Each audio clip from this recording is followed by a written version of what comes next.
Hi everybody, my name is Cath and I have been an advocate for 13 years. I'm just going to tell you a little bit about kind of what advocacy is, what is the purpose of advocacy and the impact of what us advocates can have on a person. So an advocate is there to support a person who is vulnerable in the community, who may be having some difficulties with maybe their social worker or accessing some services, or in general just really feeling a little bit low and a little bit crappy and a little bit kind of don't know where to turn to.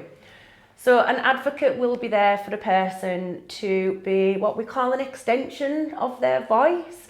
So we are there to support that person to be able to let others know exactly what it is that they want to do, exactly what they want for their future.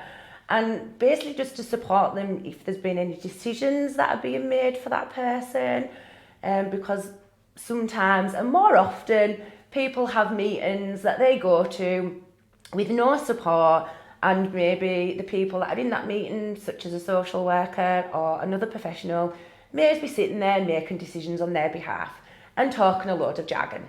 And that person is just sitting there thinking, what on earth are you going on about? And maybe just kind of get lost in actually what's happening. So us advocates will come along and we will have a chat with a person and really get to understand what that person really wants and what their wishes and feelings are.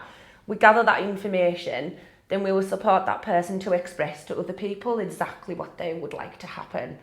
That then obviously supports any decisions that are being made and just really supporting them to make sure that they are getting the best quality of life and that actually they are being listened to, which is a number one key in advocacy, is to make sure that that person is listened to. So we are there also as well to support with, we're independent, I suppose, as well. We are independent from others. We're not a social worker, we're not a nurse, we're not a paid carer. We're solely there to stand shoulder to shoulder with that person. And again, just like how I've expressed, just to support them to express their own needs and wishes. So I'm going to give you a little bit of an example. I have once supported a gentleman who was being asked to have an operation. Now this gentleman was really scared of hospitals and people were forcing him to have this operation because they felt that it was the right thing for that person. But the gentleman thought, I don't want this, I'm too scared. And his anxiety's risen, and then he started to become depressed because nobody was listening to him in terms of him not wanting to have this operation.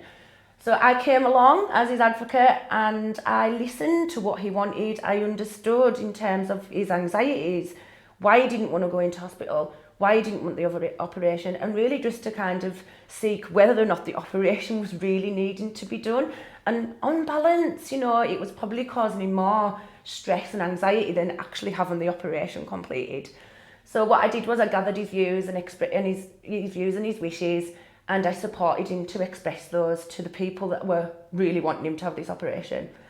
The best bit of that, the outcome, was that actually the operation wasn't needed, and this gentleman was so relieved that his anxieties lessened, and he just felt so much happier because actually, people actually started listening to him once I was able to kind of let other people know exactly what he wanted.